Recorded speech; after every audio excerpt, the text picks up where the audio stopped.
AP అసెంబ్లీలో సాగునీటి ప్రాజెక్టులపై జరిగిన చర్చలో సీఎం చంద్రబాబు కీలక వ్యాఖ్యలు చేశారు.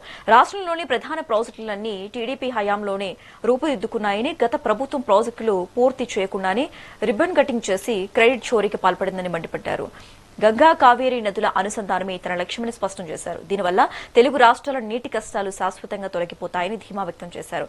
పోలవరాన్ని నిర్ణీత గడువులోగా పూర్తి చేస్తామని స్పష్టం చేసిన సీఎం రాయలసీమ ప్రాజెక్టులకు ఎన్టీఆర్ దశ చూపారని కొనియాడారు.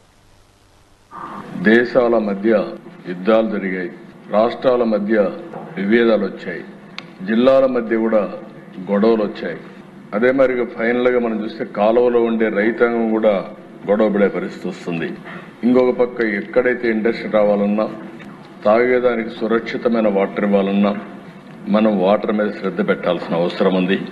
అందుకే అధ్యక్ష ఈ ప్రభుత్వంలో ఒకసారి చూస్తే గోదావరి పుష్కరాలు ఫస్ట్ టైం నేను సమైక్య ఆంధ్రప్రదేశ్ లో ముఖ్యమంత్రిగా ఉన్నప్పుడు గోదావరి పుష్కరాలు తీసుకొచ్చాను.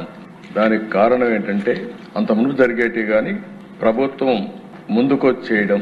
దానికి కారణం మనం ప్రకృతిని ఆరాధిస్తాం, నీటిని పూజిస్తాం.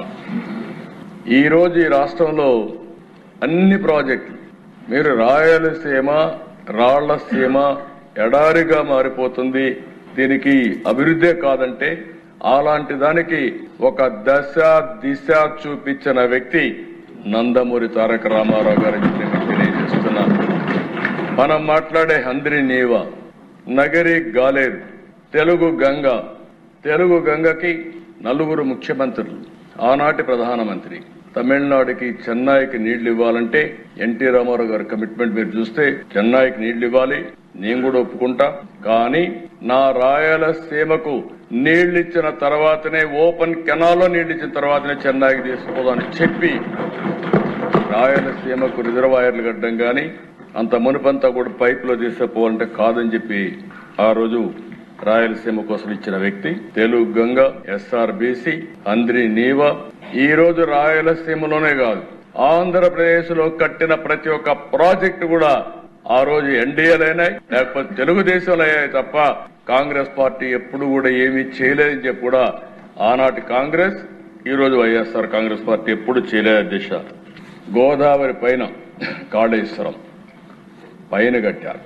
Lower riparian state Andhra Pradesh. నేను ఆ రోజు కూడా వెల్కమ్ చేశాను.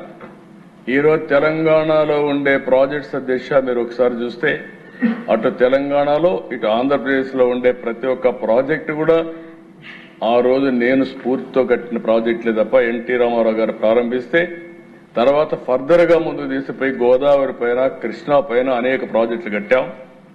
దాని ఫలితాలు ఇప్పుడు వచ్చే పరిస్థితికి వచ్చింది. అయితే కొంతమంది మా రామానాయుడు గారు చాలా క్లియర్ గా రాయలసీమ లిఫ్ట్ ఇరిగేషన్ విషయం కూడా చెప్పాడు. నేను అపోజిషన్ లో ఉన్నప్పుడు అధ్యక్ష దానికి ముందుగానే నేను మళ్లీ చెప్తున్నా, నల్లమల సాగర్ వల్ల ఎవరికి నష్టం లేదు. దీనివల్ల తెలుగు జాతికి రెండు రాష్ట్రాలకు లాభం తప్ప ఎవరికి నష్టం లేదు. ఆ రోజు కాళేశ్వరం అపోజ్ చేయలేదు, ఇప్పుడు కూడా మీరు దీని మీద అపోజ్ చేయడం కరెక్ట్ గా. లోయర్ రైపేరియన్ది, దీనివల్ల అనేక ప్రయోజనాలు ఉంటాయి. దానికి కూడా సహకరించాల్సిందిగా మరొకసారి అందరికి విజ్ఞప్తి చేస్తున్నాను. చూసాం.